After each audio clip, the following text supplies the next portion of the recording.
Hi everyone, I wish you a good morning, good afternoon, good evening, good night, whenever you're listening. So, this is a science fiction story written by Norman Spinrad, The Equalizer. The Israeli experimental station was small and inconspicuous. It had been carefully planned that way. Five one story cement block buildings arranged as the sides of a pentagon, enclosed by a frail, unelectrified fence. True, there were a few soldiers guarding the fence, but this far into the Negev it would have been unusual for them to be absent, even if this were the agricultural station it pretended to be. A small, innocuous cluster of buildings in the middle of nowhere, surrounded by a sea of rock and sand. A few soldiers, a few scientists, a series of labs, the Israeli equivalent of the Manhattan Project. Dr. Sigmund Laird's hands were shaking, but his eyes did not bother to register the tremor. They were fixed on the metal box which sat on the laboratory table. It was about the size of a small overnight bag, and it weighed considerably less than 100 pounds. And this, he thought, is only the prototype, crude, jury-rigged, 5 times the size than a perfected and miniaturized model would be. How big was the first atomic bomb? He mused. Measured in the thousands of pounds. Now they had little ones a man could carry. Laird stewed on his lower lip. What have I done? He thought. How did it all come to this? It began so innocently, with the discovery of enigmatic quasi-stellar objects far beyond the bounds of the galaxy. What could have been further removed from military consideration? But these mysterious objects had been found to be giving off literally incredible amounts of energy, more than could possibly be accounted for by any known reaction, including even matter-antimatter reactions. It had been such an innocently fascinating problem. One thing led to another. What were these quasi-stellar objects, and perhaps even more important, how were they giving off so much energy? It had been the most exciting work of his career. His calculations all pointed to only one possible answer. Only one reaction could possibly produce energy in such quantities: the total annihilation of matter. The inevitable next question was how. What could bring about the total annihilation of matter, the total conversion of matter to energy? What a question that had been! Lars winced even now as he thought of the torturous months of calculations that had led to his first tentative answer to that question. That first paper had done nothing more than gingerly sketch the requirements for a theoretical field that would cause any matter enclosed in it to be instantly converted entirely to energy. He had never dreamed that such a field could actually be produced electronically. Not then, but other people had. 3 papers, Lars thought. These 3 obscure and largely speculative papers in an astrophysics journal.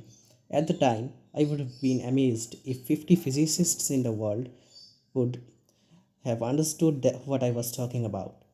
Lars stared at the metal box on the table. The military, he thought grimly, have a way of picking out the essentials in any scientific area, at least what they consider the essentials.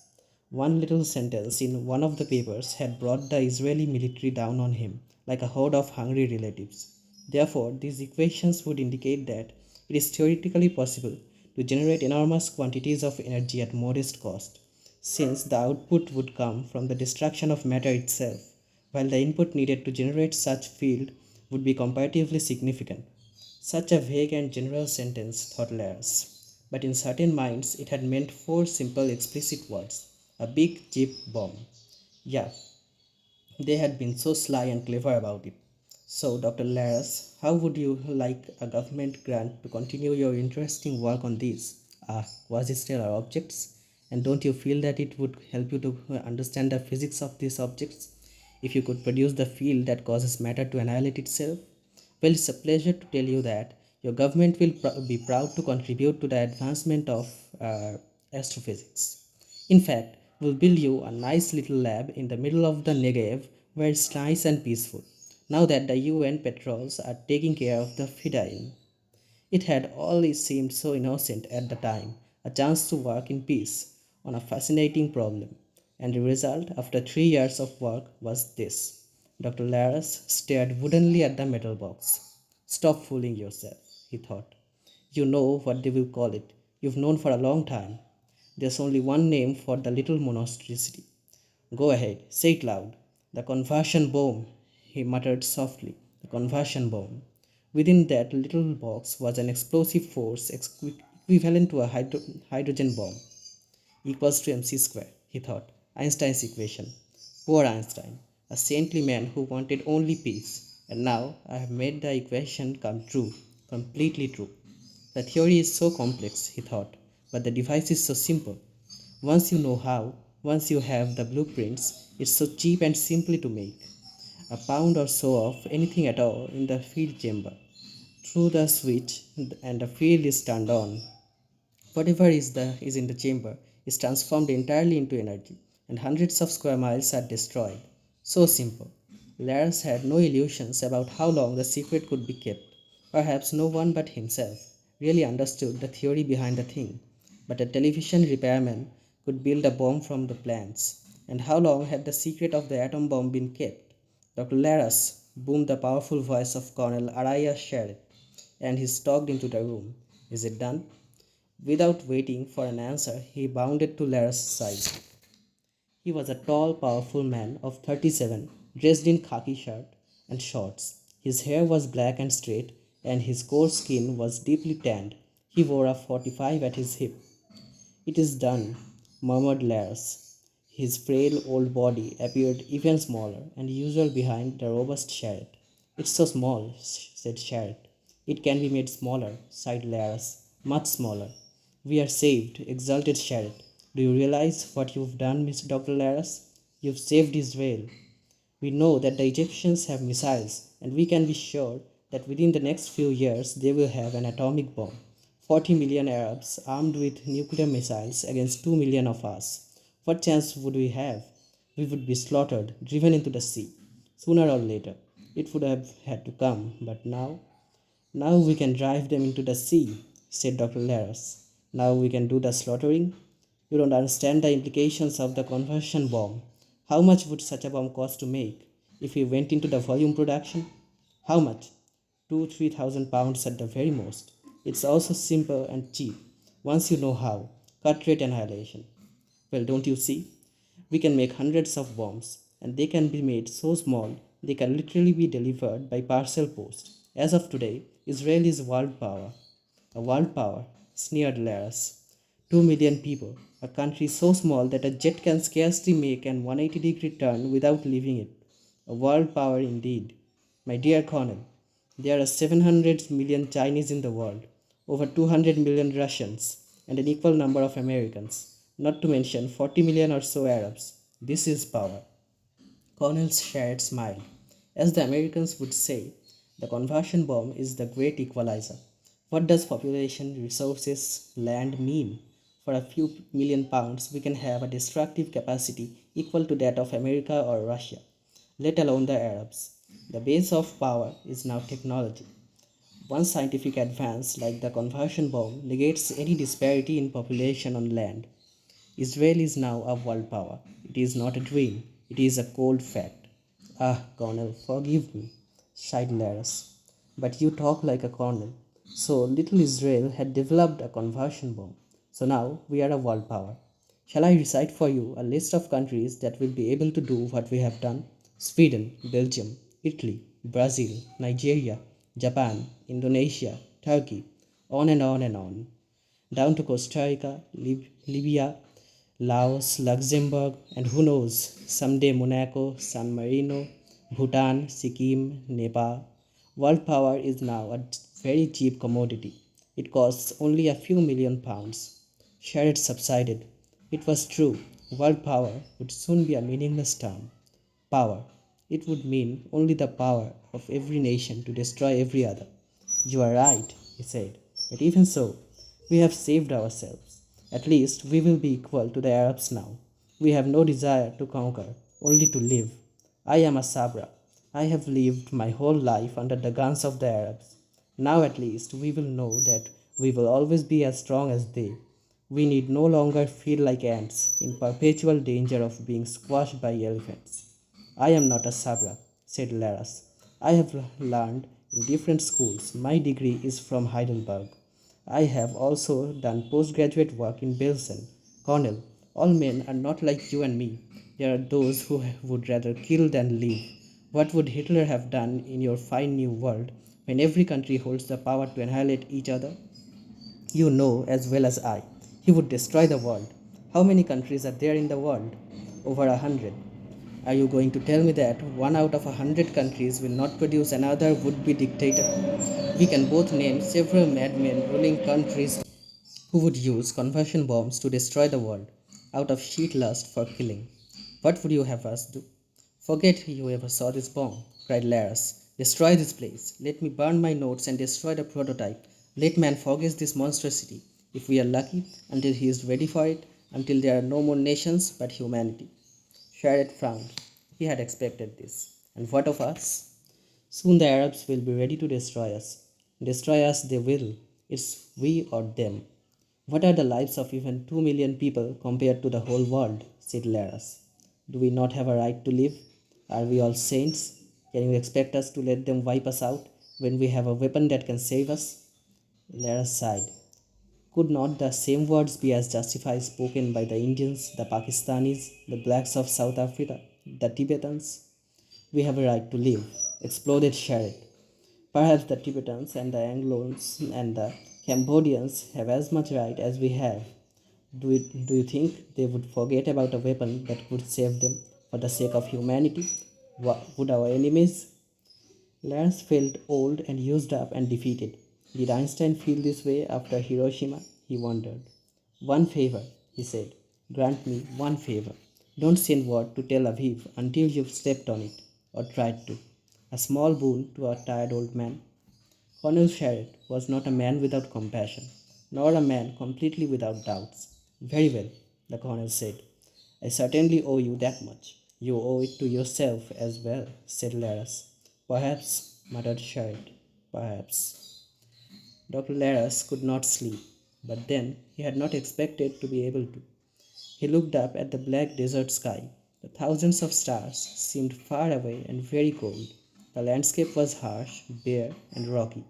A tough, ruthless, impersonal land, the Negev, he thought, parched and blazing during the day, cold, bleak, and dangerous at night. He was glad that he was within the fence. UN or no UN, the Fedayeen still prowled the Negev at night, hid during the day, clandestine assassins at night. He felt more kindly towards Sharet now. Araya Sharet had been born and raised in his hard, hostile land.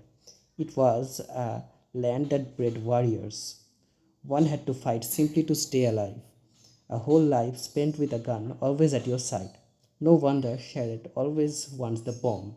Sooner or later, the enemy will become too strong. There are just too many of them, and once they have atomic bombs, but those stars, the same stars he knew, shone down over the Himalayas, over the war-torn rice paddies of Southeast Asia, over the bloodied streets of Budapest. 100 suffering people, 100 just and righteous causes. Do any of them have less right than we to use the conversion bomb? And with dread certainty, he knew it would come to that. This year, an Israeli conversion bomb, the world get out sooner or later. And the Indians, the Cubans, the Pakistanis, the Angolans, every people that believed they had a right or a wrong, an enemy to defend against, a partitioned nation to unite, would build conversion bombs, and they'll all be as right as we are, not more, not less. A righteous world, armed for Armageddon. Every people wanting only to survive, wanting only what was justly theirs, a cache of gunpowder, waiting for a spark that must eventually come. Which aggrieved nation or would be nation would be man's executioner? The Israelis, the Kurds, the Ukrainians? Did it matter? Did it really matter? Sigmund Laras looked up at the desert stars. Man was so small and puny, and the heavens were so grand. But man, small as he was, would blast this planet to a lifeless cinder. Laras looked up into the heavens and did something he had not done for 20 years. He prayed. Araya Sharet could not sleep either. He was trained in two fields, history and military science, and both praised decisiveness. Yet Sharet could not rid himself of doubt. As he wandered about the compound, he thought of Laras, but no stretch of the imagination could Laras be considered as a traitor. A Jew who had lived through the horrors of Hitler's Euro was de facto an Israeli patriot, and yet he was willing to see his country destroyed rather than take the risk of building conversion bombs. A question of backgrounds, Schwartz thought. A man is born with a gun in his cradle, and if he is threatened, he kills. Another man learns to live under the heel of an all powerful tyrant, and when his life is threatened, he meekly submits. One is called a warrior, and the other a coward or a saint. But where does cowardice begin and saintliness leave off? A man must fight for his life when attacked, Sharad thought. That much he was certain of. He looked out over the barren Negev. How many armies had marched back and forth over these wastelands? Philippines, Phoenicians, Babylonians, Turks, Persians, Egyptians, the catalogue was endless. And now, Lares would have the final absurd horror played out. Let us perish, finally, with our hands folded, while the weapon that could save us lies unused, for the sake of humanity. What kind of humanity could ask that? Sharad stared at the stars, as if in defiance. He knew that he had made his decision. As long as nations existed, a people had the right to fight for their survival. He turned and began to walk back to his room. He knew that he would sleep now. As he turned the corner of a building, he saw the figure of Dr. Laras looking out over the desert.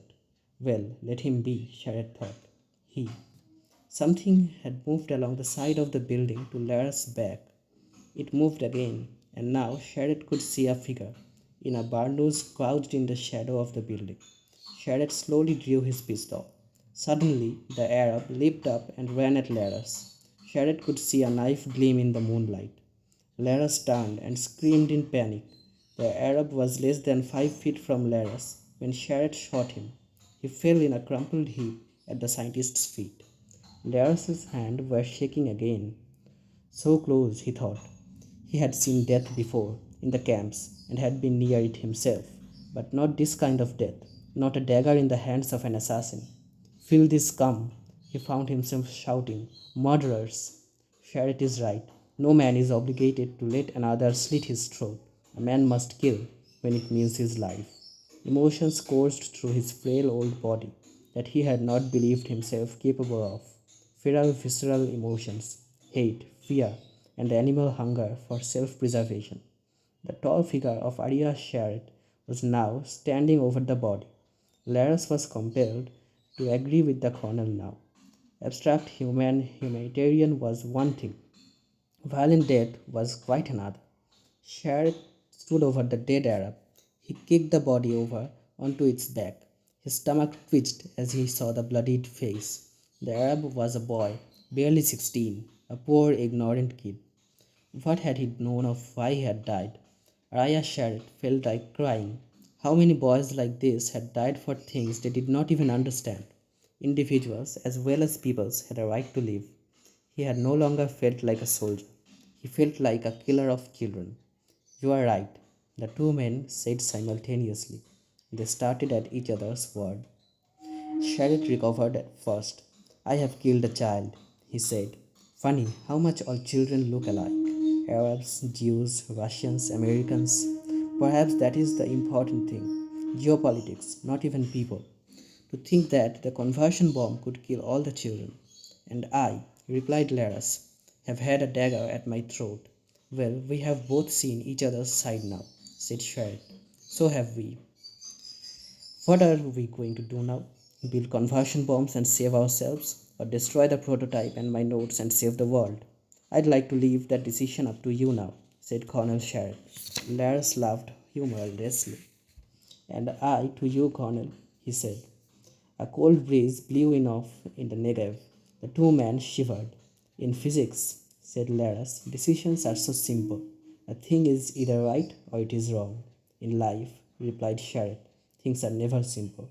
A few things we know are right, a few things we know are wrong, but the rest? What is the right decision, Colonel? Asked Laras. Tell me if you can. Please tell me. Sharad's face bore the look of her damned. There is no right decision, he sighed. One thing we can be sure of. Whatever we decide will be wrong. The night seemed to grow darker.